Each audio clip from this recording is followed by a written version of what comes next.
She got pregnant on purpose. Classic gold digger move.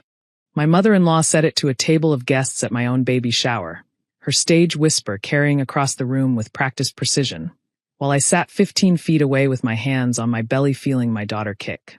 Her husband nodded gravely about how their son needed a prenup, and the relatives surrounding them murmured sympathetic agreement about poor Nathan being trapped by a scheming woman who saw dollar signs. What none of them knew, what my husband was about to announce in front of everyone they'd spent years trying to impress, was that we did have a prenup, one that protected my assets from their son, because the gold digger they were mocking had quietly built a fortune that made their family wealth look like pocket change. Before I tell you what happened when Nathan stood up, comment where you're watching from. And ask yourself, if your in-laws spent years calling you a trap, how would you want them to discover the truth? My name is Iris Nakamura-Webb. I'm 34 years old, and I've spent 3 years being treated like a criminal by a family who never bothered to learn anything real about me. I met Nathan at a coffee shop in Seattle.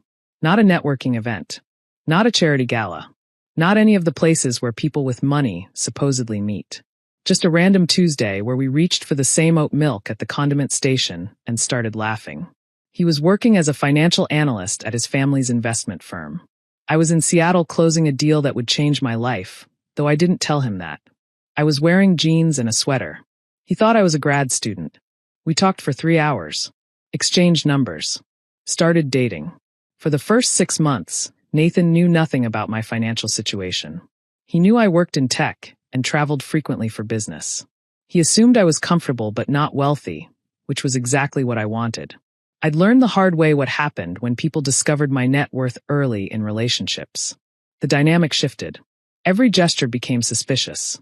Every word became calculated. I'd been burned twice by men who saw me as a transaction rather than a person. Nathan was different. He insisted on paying for dinners even when I offered. He planned thoughtful dates that cost almost nothing. Hiking trips, home-cooked meals, museum-free days. He valued my time, my conversation, my presence. Not my wallet. When I finally told him the truth, we'd been together for 8 months. I need to tell you something, I said over dinner at his apartment. About my work. You're actually a spy, he joked. I've had suspicions. I founded a company. Quantum Analytics. We specialize in AI-driven market prediction models. He nodded slowly, processing. That's impressive. Is it doing well? We were acquired last year. By Microsoft. Oh. His eyebrows rose. That's very well. The acquisition was worth $340 million. I owned 40% of the company. Nathan set down his fork. Stared at me. Did mental math I could see happening behind his eyes. You're saying you're worth, after taxes and everything, approximately $23 million. Give or take. The silence stretched. I waited for the shift. The recalculation. The subtle change in how he looked at me. Instead, he started laughing. I've been paying for our dates, he managed between breaths. I've been proud of myself for treating you to nice things.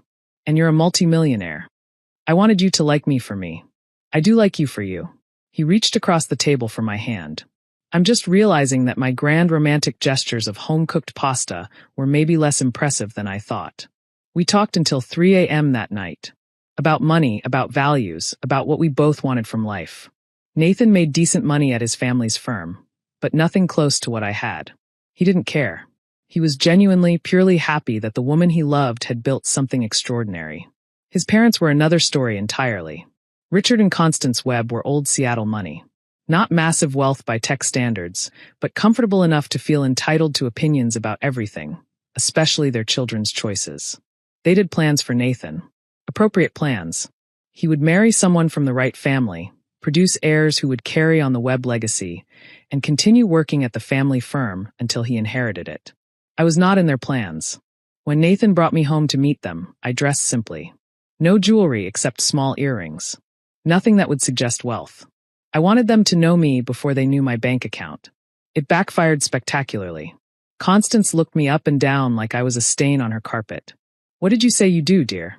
I work in tech. Data analytics. Ah. She exchanged a look with Richard. That's nice. And your family? My father was a software engineer. He passed away when I was 16. My mother is a retired teacher in Portland. I see. Another look. The assessment was complete. I was unsuitable. Common. A mistake their son would eventually recognize. The campaign against me started immediately. At family dinners, Constance would mention lovely girls Nathan had dated in college. Richard would make pointed comments about the importance of compatible backgrounds. Nathan's sister, Penelope, treated me like temporary furniture that would soon be replaced. Nathan defended me every time.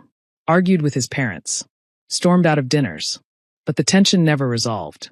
They simply waited for him to come to his senses. When Nathan proposed after 2 years together, the family went into crisis mode. "She's after our money," Constance told Nathan in a conversation he later recounted to me. "She sees what you'll inherit, what the firm is worth. She's positioning herself. Mom, you don't know anything about her. I know her type. Gold digger written all over her." Nathan didn't tell them about my net worth. We'd agreed to keep my finances private, partly for protection, partly because I wanted their eventual acceptance to be genuine, not purchased. Instead, he told them about the prenup. "We're getting a prenup," he announced at a family dinner, "to protect both of us." Richard actually smiled. "Finally, some sense. I'll have our family attorney draft something." "That won't be necessary. Iris's lawyer is handling it." The confusion on their faces was immediate. What they imagined, a prenup protecting Nathan's future inheritance from me. What actually existed? A prenup protecting my $23 million from Nathan, drafted by my attorney, reviewed by his, and signed with full understanding by both parties. But we didn't explain. We let them assume whatever they wanted. The wedding was small, over their objections. My choice. Nathan agreed happily.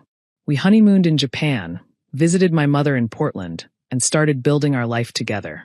Then I got pregnant. The joy Nathan and I felt was immediately overshadowed by his family's reaction. "She did this on purpose," Constance declared. "To lock him in." "Baby trap," Richard agreed. "Oldest trick in the book." They said it to each other. To their friends. To anyone who would listen. The narrative solidified. Poor Nathan had been ensnared by a calculating woman who'd gotten pregnant intentionally to cement her claim to the Webb family money. Never mind that we'd been married for 2 years. Never mind that we'd discussed children extensively before trying. Never mind that both of us were thrilled about becoming parents. I was a gold digger. A trap. A schemer.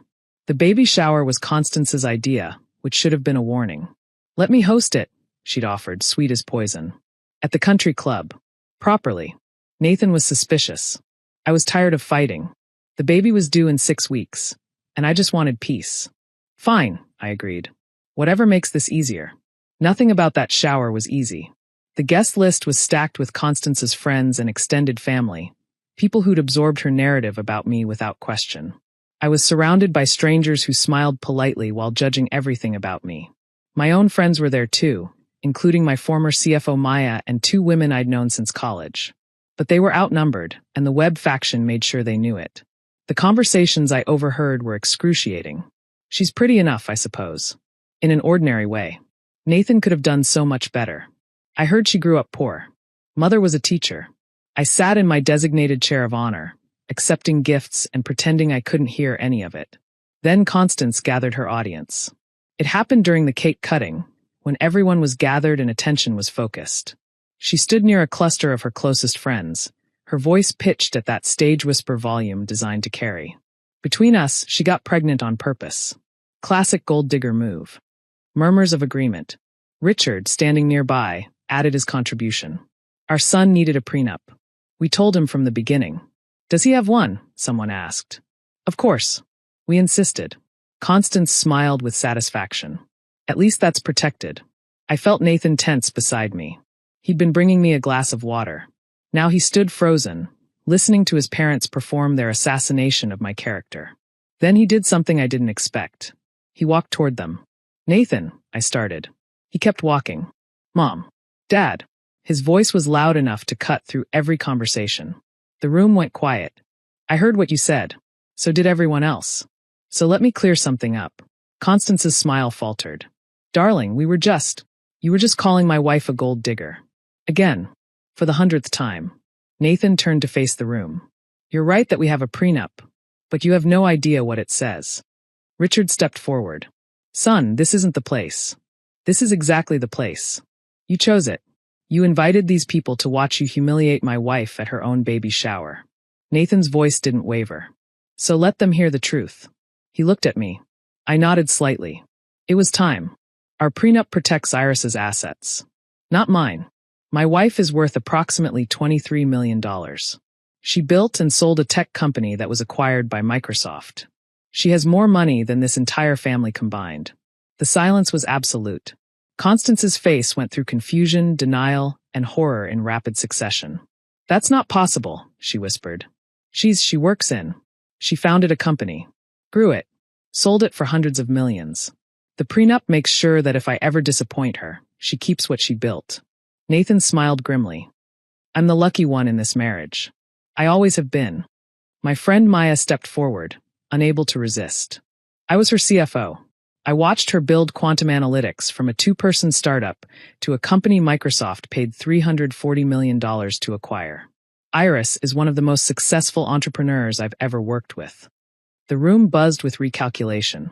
Every assumption, every whispered judgment, every knowing look was being revised in real time. Richard found his voice. Why didn't anyone tell us? Why would we? I stood up slowly, one hand on my belly. You decided who I was before you knew anything about me. You've spent 3 years calling me a gold digger, a trap, a mistake your son made. Would knowing about my money have changed that? Constance opened her mouth. Closed it. For once, she had nothing to say.